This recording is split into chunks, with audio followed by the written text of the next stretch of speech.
Well, good Friday morning. TGIF yet again. Yes. Yeah, no kidding. What are you doing this weekend anyway? Hi, my name is David. Oh, yeah, Maybe I'm watching. Chris.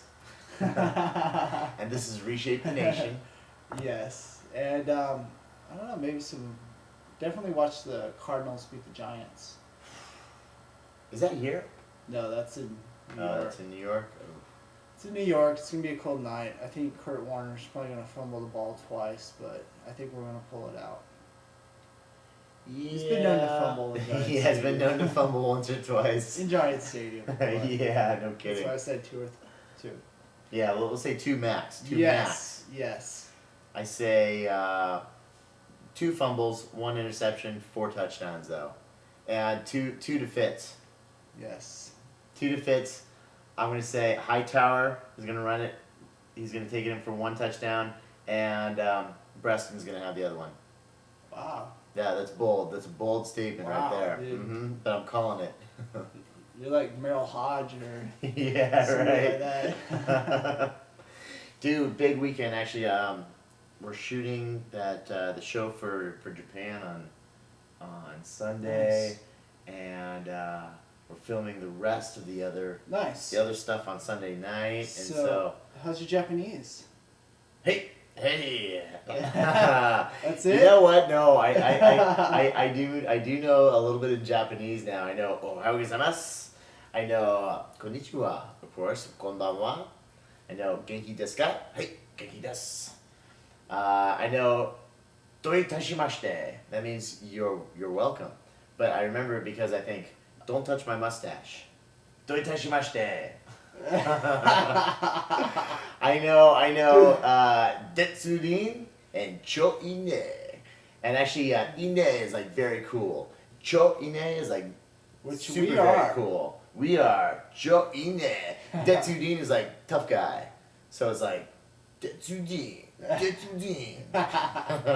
Easy there. or beautiful girl is kawaii.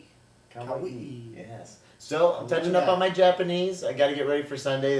They sent the script over, so maybe I'll practice with you guys a little bit on Yes. Monday or Tuesday. I really gotta polish it up. But see, I'm learning my Japanese. It's coming along all learned right. some, Hey. I know a few words.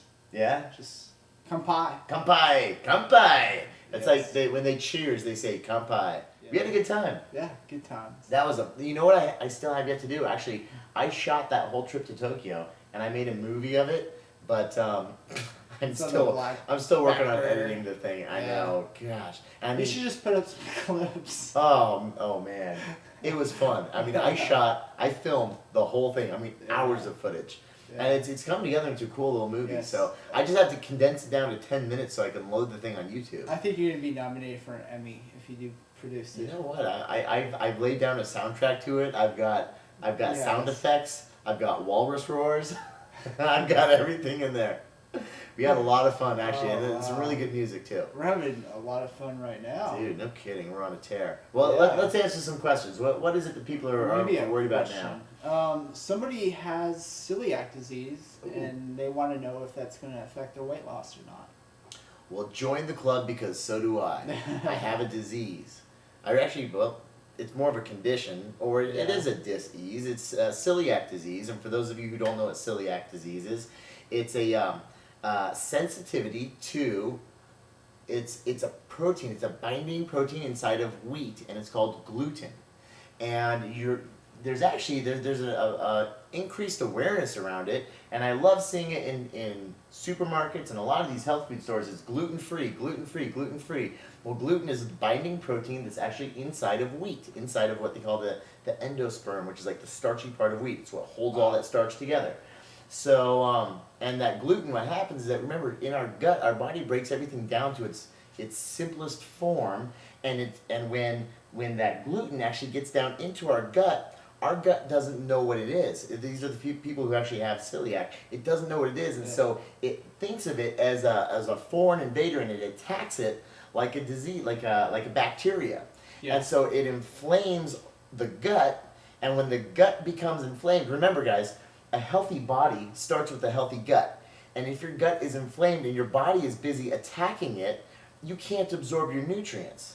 So, and in fact, a lot of times it can actually cause, and exacerbate a lot of other conditions that actually cause a leaky gut. But, yeah, you can't absorb your nutrients. So before you know it, people with celiac disease, they often suffer from malnutrition. And even though they might be pulling nutrients into the system and spiking their blood sugar levels, and they might be 300, 400, 500 pounds, you're still suffering from malnutrition. You're not getting the vitamins and minerals that your body needs because it's forcing it out through the intestines and it's out the colon before your body has a chance to absorb it because you've got this massive immune response in your gut, all that inflammation. In fact, it's pretty close to you too, isn't it? Yeah, my sister has it, and I might have a little bit of it, but hopefully. Guys, it's hereditary. We get it from our ancestors. If you've got a wheat sensitivity, you're born with it. Talking about sensitivities, I mean, the 5 red flag foods are of course some of the 5 most consumed foods in the United States. Yeah. The number 1 food as far as sensitivity goes that actually causes inflammation is milk, dairy, which is also the number 1 consumed food in America. Does it mean that no one can have dairy? No, but be aware to sensitivities. If it causes gastric distress, or if you find shortly after a meal you're burping it up, or you're bloated, you're gassy, pay attention. Yeah. Our body it's talking to us 24 hours of the day. When you actually shut your mouth, close your eyes, and just listen to your body, it's telling you a ton of different things. And if you're constantly suffering from this gas and this indigestion, guess what? You're probably not absorbing all of your nutrients. No. So it's really important. Do yourself a favor. Remember, your body's the only thing that you've actually got for the rest of your life. None of this superficial, these tangible things. No, this is our body. And so really pay attention when it's talking to you because it's trying to tell you something important. And so milk, that's number 1. Wheat, number 2. Number 3, eggs. Eggs, a lot of people are sensitive to eggs, believe it or not. So pay attention. Number 4, soy. And number 5, nuts. Obviously, there's a lot of nut allergies out there. Now, there's sensitivities and then there's allergies. Now, keep in mind, some of these allergies, they can cause anaphylactic shock. I mean, so, you hear about these peanut allergies that a lot of these people and these children are coming up with right now. Yeah, I mean, obviously, you just stay far away from that, and any kind of food that's processed in a plant that actually touches those kinds of things, you got to stay away from it.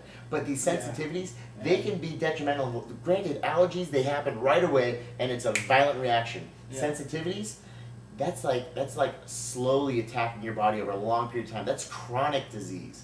So it happens over such a long period of time, and it's an unfortunate thing because so many of us were consuming these foods.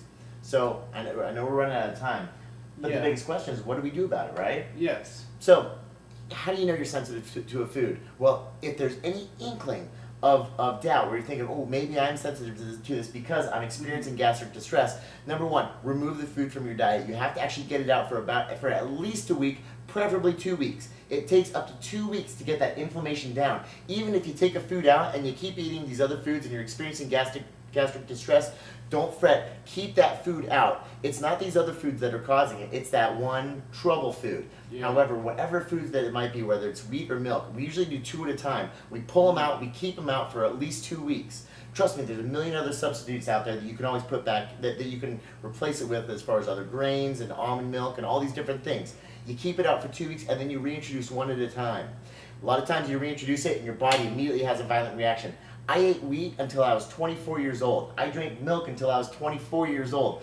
I pulled them both out. I introduced them 1 at a time. Sure enough, I am dairy sensitive. I'm lactose sensitive.